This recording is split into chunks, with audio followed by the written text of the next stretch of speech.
Monsieur Thomas Chevandier pour le groupe Paris en commun.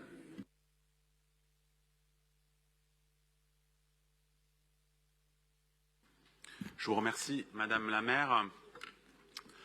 Écoutez, moi je voulais rebondir un peu sur quelques propos que j'ai pu entendre à l'occasion de ce débat-là, et notamment en provenance des rangs du groupe Changer Paris.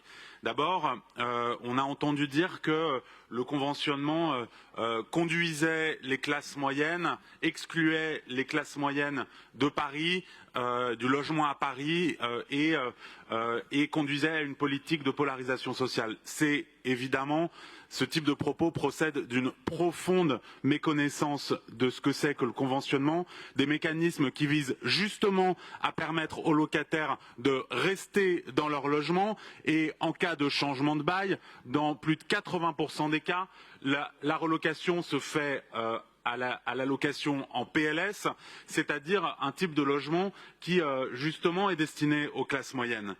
Ensuite, on nous dit que dans la politique qu'on prône, il n'y a aucune réflexion sur la question du parcours résidentiel. Mais au contraire, quand on propose le bail réel solidaire, c'est justement une stratégie de parcours résidentiel pour sortir du parc social et permettre à ceux qui peuvent sortir du parc social d'accéder à la propriété. Quand on propose l'offre locative abordable, là aussi, c'est justement dans une stratégie de parcours résidentiel. Et donc, notre politique vise à proposer de la fluidité dans le parcours résidentiel, contrairement à ce qui est dit. Alors, ce n'est pas parce que le mot parcours résidentiel n'est pas dans la communication que ce n'est pas un élément déterminant de la politique qu'on propose. Alors, autre incohérence.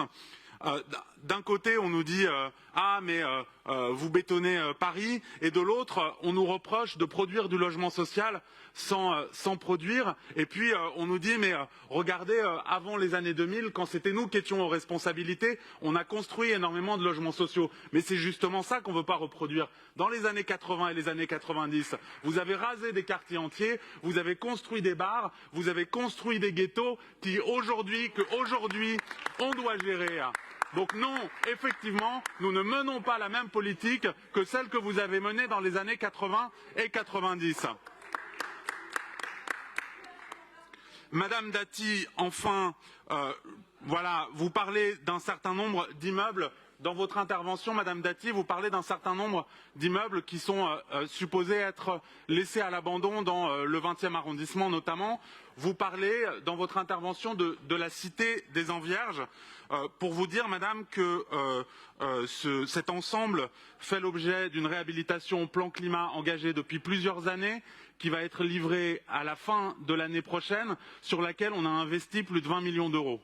Vous parlez également, en citant le 20e arrondissement, de la cité Saint-Blaise. Alors moi, la cité Saint-Blaise, je ne sais pas ce que c'est. Saint-Blaise, c'est un quartier dans lequel il y a plusieurs ensembles, et au total, plus de 50% des logements sociaux de Saint-Blaise ont fait l'objet d'une réhabilitation au plan social. Madame Dati. Alors quand vous citez des exemples, faites au moins en sorte de bien les citer, de bien les connaître, parce que là, les deux fois, vous avez tapé à côté de la plaque. Ceci dit, parler de logement social pour une maire d'arrondissement qui n'a que 2% de logements sociaux dans son arrondissement, au final, c'est pas étonnant qu'elle tape à côté de la plaque. Je vous remercie. Merci beaucoup, Monsieur Thomas Chevandier.